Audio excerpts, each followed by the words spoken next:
Oke, selamat pagi kelas 9. Kita akan melanjutkan pelajaran kita. Sebelumnya, mari kita satu di dalam doa. Bapa di surga, Bapa yang baik, saat ini kami akan memulai pelajaran kami, memulai kelas kami. Tolong bantu kami agar kami boleh mengerti, khususnya kelas 9 yang akan mengikuti pelajaran ini. Kami berdoa supaya kami boleh mengerti akan kebenaran dan kami boleh hidup di dalam kebenaran. Di dalam nama Tuhan Yesus, kami telah berdoa. Amin. Oke, kelas 9, saat ini kita akan lanjutkan. Masih sama topiknya mengenai spiritisme sebagai tipuan setan. Apa itu spiritisme? Kemarin kita sudah belajar tentang spiritisme dan okultisme. Kalau spiritisme itu adalah usaha untuk berkomunikasi, bertemu, atau mendatangkan orang-orang yang sudah mati, arwah-arwah gentayangan untuk datang menemui kita atau berkomunikasi dengan kita. Kalau okultisme adalah kepercayaan terhadap hal-hal gaib, kepercayaan terhadap hal-hal supranatural, dan ini semua ditentang oleh Tuhan. Perlu diingat dan dicatat bahwa spiritisme dan okultisme adalah hal yang ditentang oleh Tuhan dan firman-Nya. Oke, pertanyaannya gini. Lalu apa yang sesungguhnya terjadi saat kematian? Kenapa sih orang-orang bilang aku ketemu sama si B, aku ketemu dengan si A, padahal dia sudah mati minggu lalu. Kenapa saya bertemu dengan mereka? Kita akan menjawab pertanyaan itu saat ini di pelajaran yang satu ini. Sebelumnya mari kita lihat. Nah, baik orang Kristen maupun non-Kristen sama-sama bertanya-tanya, apa sesungguhnya yang terjadi saat kematian? Jika kita bertanya kepada saudara-saudara kita yang lain, maka mereka akan menjawab, jika Anda orang yang baik, maka Anda langsung masuk surga. Bila Anda orang yang jahat, maka Anda langsung masuk neraka.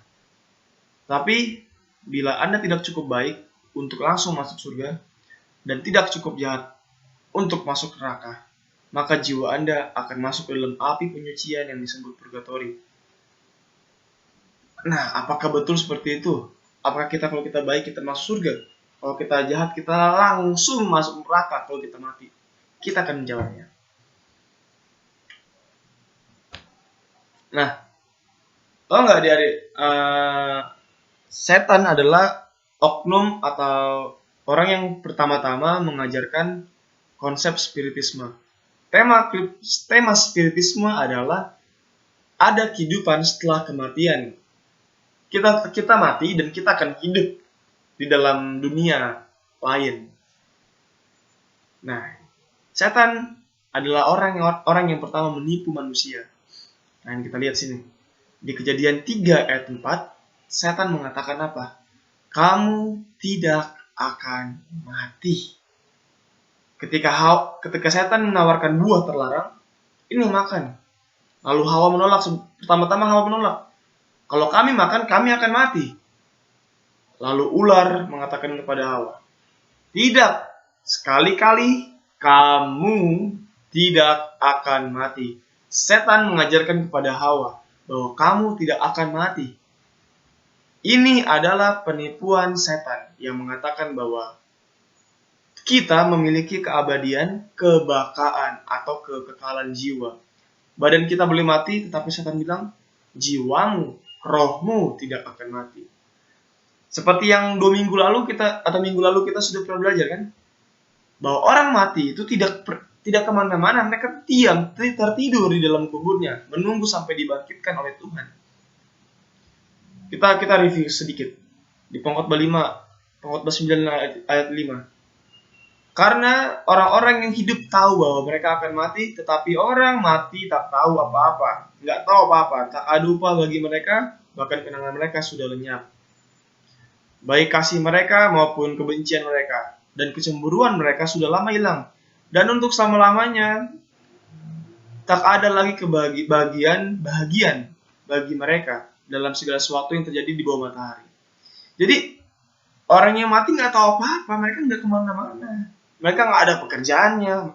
Ini mereka tak ada upah katanya, tidak ada upah lagi bagi mereka. Tidak akan lupa karena mereka nggak ada kerja lagi. Dan mereka punya perasaan, kecemburuan, rasa senang, udah nggak ada semuanya. Jadi orang yang mati tidak tahu apa-apa. Tetapi setan mengatakan kamu tidak akan mati. Jiwamu akan abadi, bisa melayang-melayang, bisa ketemu lagi sama orang yang kita kenal pas kita sudah mati. Salah. Karena debu tanah, manusia tercipta dari debu tanah, ditambah nafas hidup sama dengan makhluk hidup. Itu yang kita sudah pelajari.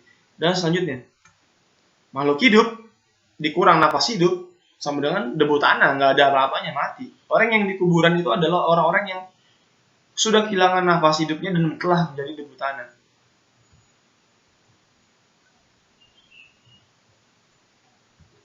Nah, jadi sifat maut atau sifat kematian adalah sebagai berikut. Orang yang mati tidak tahu apa-apa, Pengkhotbah 9 ayat 5, kembali menjadi debu, Mazmur 146 ayat 4, mati adalah tidur. Ingat Lazarus ketika dia mati, Tuhan mengatakan apa? Yesus mengatakan apa? Lazarus sedang tertidur. Artinya apa? Mati itu sama seperti tertidur. Mati sama seperti tertidur. Dan roh atau nafas, roh itu nafas ya. Bahasa Ibrani-nya roh adalah ruach. Ruach artinya nafas. Nafas kembali kepada Allah. Karena roh kembali kepada Allah berarti nafas kembali kepada Allah. Tapi roh, maksudnya jiwa kita tetap mati. Kita nggak bisa kemana-mana. Nah, ini dia pertanyaan yang sedang kita cari jawabannya. Lalu bagaimana dengan penampakan hantu? Mungkin kita udah pernah lihat hantu, atau saudara kita, teman kita pernah melihat hantu, atau ada orang-orang di YouTube, TV pernah melihat hantu. Tetapi bagaimana dengan penampakan hantu? Siapa itu hantu itu? Mari kita lihat siapa itu hantu itu. Orang bilang kan hantu itu penampakan dari orang yang sudah mati. Alkitab bilang bukan. Orang mati tertidur, enggak jalan-jalan seperti pocong yang di sini. Wahyu 12 ayat 12.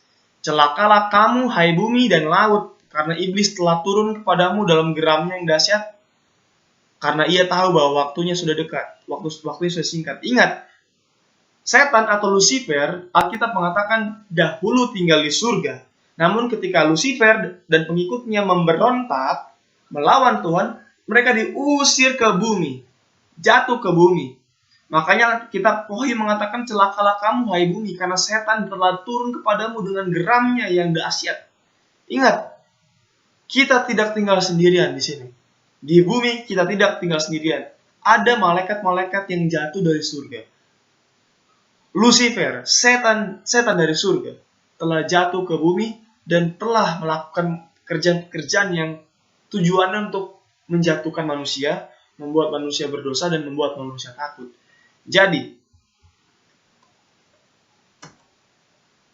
roh-roh yang kita lihat adalah penampakan yang kita lihat adalah tipuan setan. Iblis mengambil rupa, menyerupai, menyamar menjadi orang-orang yang udah meninggal, orang yang kita kenal yang udah meninggal, lalu menampakkan dirinya. Tujuannya apa? Supaya kita takut. Nah, ini lihat. Dan aku melihat dari mulut naga. Naga itu lambang setan. Ingat kitab Wahyu adalah kitab nubuatan. Nanti di SMA saya akan ajarkan kalian. Aku melihat dari mulut naga dan dari mulut binatang dan dari mulut nabi palsu itu keluar 3 roh najis. 3 roh najis yang menyerupai katak. Apa itu 3 roh najis? Ini lihat. Alkitab melambangkan, ini hanya perlambangan. Dari mulut setan keluar dari mulut setan 3 roh najis yang menyerupai seekor katak. Itulah roh-roh setan yang mengadakan perbuatan-perbuatan ajaib. Roh-roh setan mengadakan perbuatan-perbuatan ajaib. Dan mereka pergi mendapatkan raja-raja di seluruh dunia. Maksudnya, mereka pergi untuk menipu orang-orang di dunia.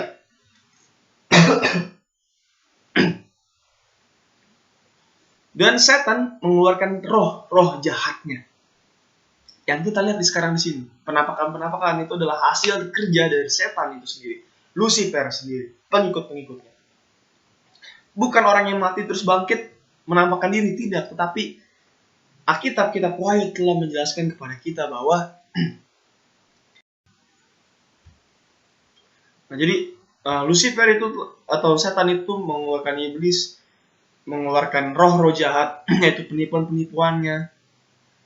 Mereka melakukan hal-hal yang ajaib. Kan arwah-arwah itu sering melakukan hal-hal yang ajaib, sesuatu yang ajaib. Mungkin dia muncul di mana, lalu bisa memberikan informasi. Makanya banyak orang yang pergi ke dukun, banyak orang yang pergi ke orang pintar, bertanya bertanya tentang masalah hidup kepada orang-orang yang sudah mati, arwah-arwah. Nah, itu adalah tipuan setan. Itu adalah tipuan setan. Setan yang menyamar jadi manusia. Ada satu komentar dari penulis, dibilang ini. Namun dalam pertemuan mereka, para malaikat kegelapan atau malaikat yang telah diusir dari surga mengambil bentuk teman yang sudah mati, orang-orang yang sudah mati, dan berkomunikasi dengan mereka sebagai malaikat cahaya. Nah, ini penipuannya.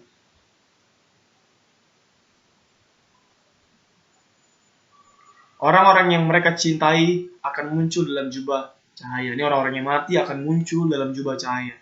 Seperti yang akrab dengan pemandangan seperti ketika mereka berada di bumi.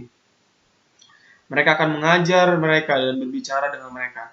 Dan banyak orang yang akan tertipu oleh tampilan kekuatan setan yang menakjubkan ini. Jadi orang-orang yang sudah mati akan bangkit, lalu ngobrol dengan kita.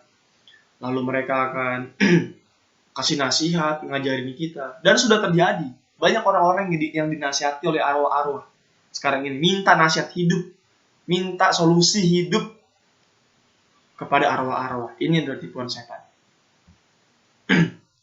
Nah, ini perlu dicatat ayatnya. Imamat 19 ayat 31. Ingat ini ya. Janganlah kamu berpaling kepada arwah atau kepada roh peramal. Roh-roh peramal. Janganlah kamu mencari mereka. Dan dengan demikian menjadi najis karena mereka. Akulah Tuhan Allahmu. Allah mengatakan, jangan pergi ke arwah-arwah. Jangan pergi bertanya kepada dukun-dukun, kepada peramal. Karena itu adalah hal yang najis bagi Allah. Jangan percaya itu horoskop, perbintangan, ramalan-ramalan percintaan, dan jangan percaya itu. Nah, ini dia. Ulangan 18 ayat 10 sampai 12. Di antaramu janganlah didapati seorang yang mempersembahkan anaknya laki-laki atau anaknya perempuan sebagai korban dalam api, atau seorang yang menjadi petenung.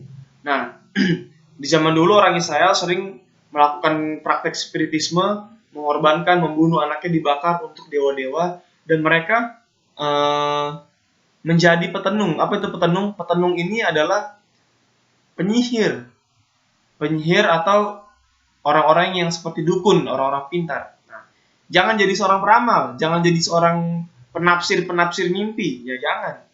Seorang penyihir, seorang pemantra, orang yang suka mantra-mantra, atau seorang yang bertanya kepada arwah. Jangan kita bertanya kepada arwah. Nah, lihat ayatnya. Atau kepada roh peramal, atau yang meminta petunjuk nih, atau meminta petunjuk kepada orang-orang yang sudah mati. Karena orang-orang yang sudah mati ini adalah tiruan dari setan.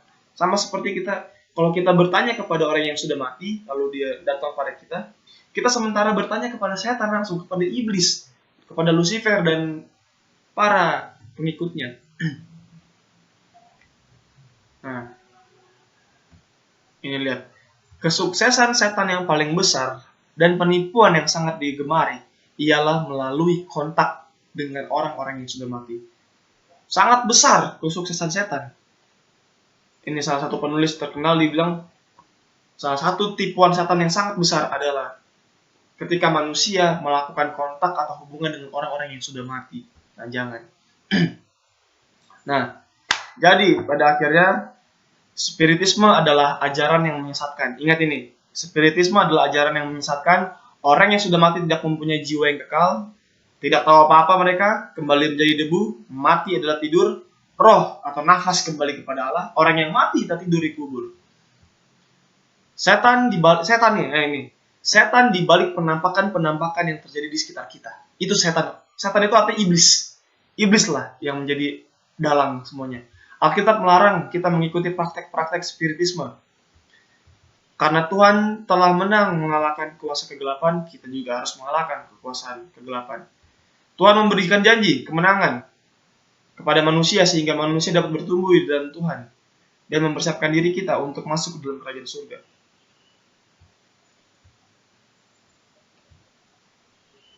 Spiritualisme membuat jalan menuju neraka paling menarik. Banyak orang-orang suka nonton film setan, film horor. Roh kegelapan dibalut oleh para guru yang menipu ini dengan jubah murni surga, dan mereka memiliki kuasa untuk menipu mereka yang tidak dibentengi dengan kebenaran Alkitab. Jadi pada akhirnya adik-adik, spiritisme adalah tipuan setan di akhir zaman yang paling sukses. Kita akan percaya, arwah-arwah akan bergentayangan dan kita akan percaya kalau kita tidak dibentengi dengan firman Tuhan pikiran kita.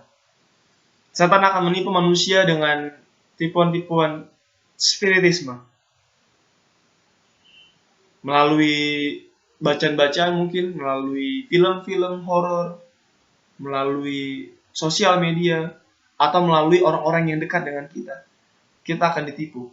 Tapi kita tidak akan tertipu dan tidak akan dijatuhkan, tidak akan dikalahkan jika kita membentengi pikiran kita dengan kebenaran Alkitab. Oke, semoga pekabaran ini, informasi yang saya bawakan boleh bermanfaat bagi kita semua, khususnya kelas 9, supaya kita boleh dekat dengan Tuhan dan mengalahkan tipuan setan. Inilah pelajaran kita hari ini. Tuhan Yesus memberkati kita semua. Jangan lupa ditulis tugasnya, dicatat, dan dikirim ke share melalui WhatsApp. Tuhan Yesus memberkati. Amin.